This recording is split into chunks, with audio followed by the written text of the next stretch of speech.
Interesting facts about Iran. दोस्तों, पश्चिम Asia में बसा ईरान एक इस्लामिक देश है और पुराने समय में इसे पर्शिया के नाम से भी जाना जाता था। ईरान का इतिहास और यहाँ की सभ्यता और संस्कृति बेहद पुरानी है और इसके हमारे देश भारत के साथ भी काफी गहरे सांस्कृतिक संबंध रहे हैं। ईरान की जनसंख्या करीब 8.8 करोड़ है और ये विश्व का 17वां सबसे ज्यादा जनसंख्या वाला देश है। 16,48,000 वर्ग किलोमीटर के क्षेत्रफल के साथ ही ये क्षेत्रफल की दृष्टि से भी विश्व में 17वें स्थान पर आता है। हाल ही में ईरान अमेरिका के साथ चल रही तनातनी के लिए सुर्खियों में रहा है, लेकिन ईरान से जुड़े कई ऐसे दिलचस्प फैक्ट्स हैं जिन्हें आप नहीं जानते होंगे।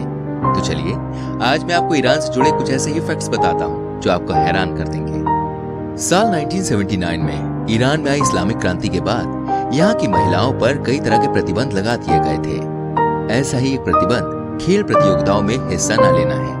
यही कारण है कि ईरानी महिला खिलाड़ियों को बड़ी बड़ी खेल प्रतियोगिताओं में कम ही देखा जाता है। अगर किसी खेल में पुरुष अंपायर या रेफरी होता है तो यहाँ की महिलाएं उस खेल को नहीं खेल सकती। यहाँ तक कि महिलाओं को स्टेडियम में जाकर खेल प्रतियोगिताओं को देखने की आजादी भी पिछले साल ही मिली है। क्या आप जानते हैं ईरान में लोग टाई नहीं पहनते? जी हाँ, ये बिल्कुल सही बात है। हालांकि यहाँ पर टाई को पहनने न पहनने के लिए कोई नियम नहीं है, लेकिन 1979 में हुई इस्लामिक क्रांति के बाद से टाई पहनने को पश्चिमी देशों की संस्कृति के रूप में देखा जाता है।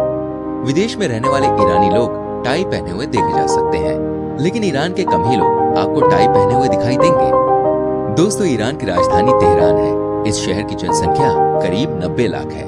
तेहरान को विश्व के सबसे ज्यादा प्रदूषित शहरों में गिना जाता है। एक अनुमान के अनुसार तेहरान में हर महीने करीब 3600 लोग सिर्फ वायु प्रदूषण के कारण अपनी जान गंवा देते हैं।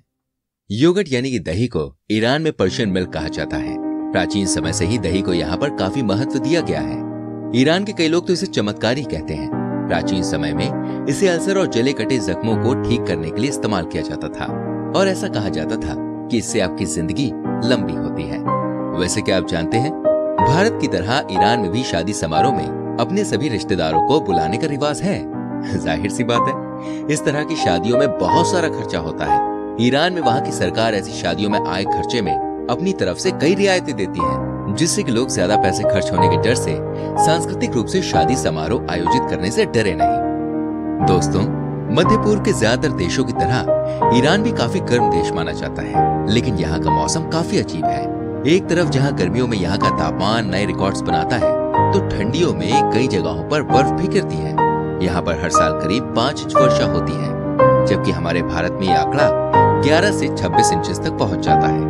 आपको जानकर हैरानी होगी कि दुनिया के करीब 10% तेल के रिजर्व सिर्फ ईरान में ही है। यहाँ की धरती में कुल 12,500 करोड़ बैरल तेल है और ईरान में हर साल इनमें से 40 लाख बैरल तेल निकाला जाता है। हमारा देश भारत भी ईरान से काफी मात्रा में तेल खरीदता है।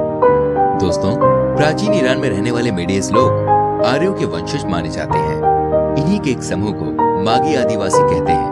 मागी का मतलब होता है बुद्धिमान लोग। ईसाइयों के धर्म ग्रंथ पवित्र बाइबल में कहा गया है कि ईसा मसीह के जन्म पर 3 मागी लोग उनके लिए तोहफे लेकर आए थे। इटालियन खोजी मार्को पोलो ने तो अपने लेखों में ये तक दावा किया था कि उन्होंने अपने पर्शिया दौरे के दौरान वो उन तीनों की कब्रों के दर्शन करने भी गए थे, जो आज के तेहरान में है। जहाँ एक और दुनिया भर के देश अपने यहाँ हो रही जनसंख्या विस्फोट से परेशान है और जनसंख्या नियंत्रण करने के लिए अलग अलग कानून बना रहे हैं, वहीं ईरान की सरकार इसे बढ़ावा देती है। ईरान में जन्मे बच्चों के परिवार को टैक्स में छूट दी जाती है। ये भी यहाँ 1979 की इस्लामिक क्रांति के बाद ही शुरू हुआ।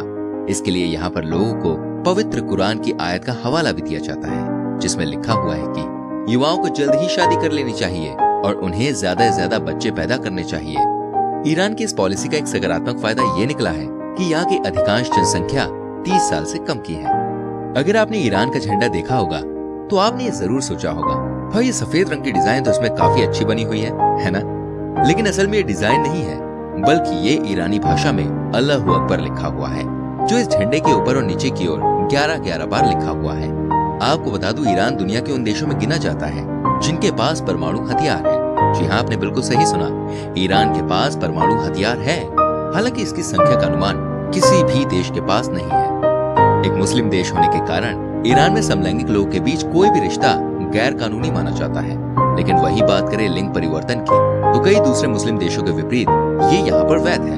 यानी कि यहाँ के लोग अपना लिंग परिवर्तन करवाने के लिए पूरी तरह से मुक्त हैं। तो दोस्तों ये थी आज की वीडियो।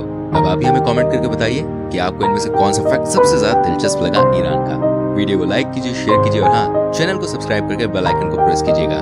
इससे जब भी हम अपनी कोई वीडियो बनाएंगे एंड अपलोड करेंगे ना, तो उसका नोटिफिकेशन सीधे आपके फोन पर आ जाएगा और आप हमारी सारी वीडियोस को देख सकेंगे और अपना ज्ञान बढ़ा सकेंगे।